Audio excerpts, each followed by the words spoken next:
Hi, today we're talking about side hustles, which is ways to make extra money on the side. So have you made your first $1 million yet?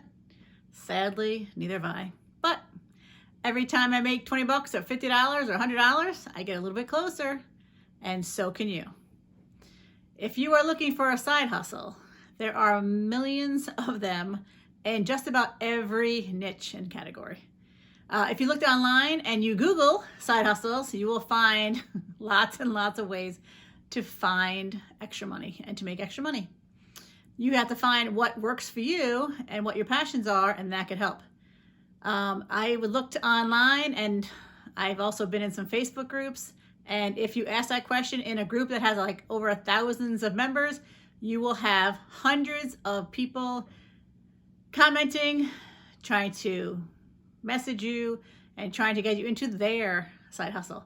So if you're looking for a side hustle, just be aware of this and just be careful of that you're finding something that works for you and without having to put any money into it yourself also, because there's a lot of MLMs, multi-level marketing, where people bring in people under them, and that's how they make their money. And of course, the people under them, above them, make their money that way too. So bringing in people also helps their profit line.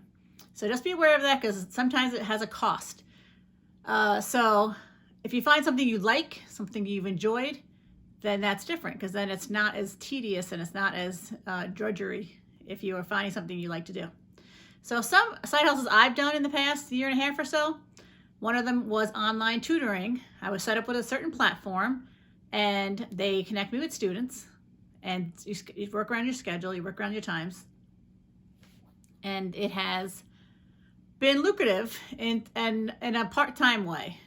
I don't make a ton of money, but it's also because I don't have a ton of students at the times. If I had done 4 to 5 students a week, if I had done two times a week, then it would have been something like that. I would have been making more money. But that is up to the person who is tutoring. Another way I've done is I have resold items around my house.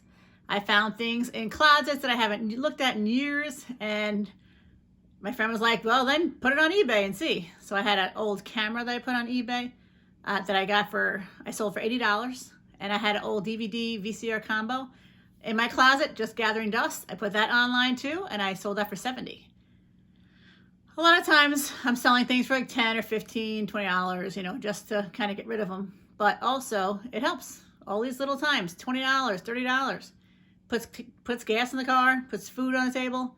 It helps out. So it's every little bit helps. In my case, I'm not trying to make $1 million yet. I'm hoping to make $1 million at some point, but we'll see. That's probably far down the road. But obviously every time I get something, it's better than having to go to the bank and take more money out of my own account. Another thing that I have done is I've resold items I found. I was in a store and I found a clearance item, and I looked online and it was selling for double of what it was going to cost me. So I bought one tentatively to see if it was going to sell, and I sold it within a day. And then I went back and bought the other 4, and I sold them also. It took about a couple weeks for that one. But I bought it for 12, sold it for 25. So that was a good profit margin right there. We don't always get that lucky. And there are people who do retail arbitrage, where they go to Walmart and they go to Kohl's and they scan with their apps and they see what it's selling for on Amazon, and they'll buy it and they'll buy tons of it and they'll sell them. And some people are very successful at that. So if it's something you want to do, that's great. There's lots of ways to find out information online for that. Another thing I've done has been a mystery shopper. I have gone to big box retailers, and you go with a certain thing you have to ask and they have to say, and then you fill out a report afterwards and you send it in, and it's basically checking that the employees are doing what they've been trained to do.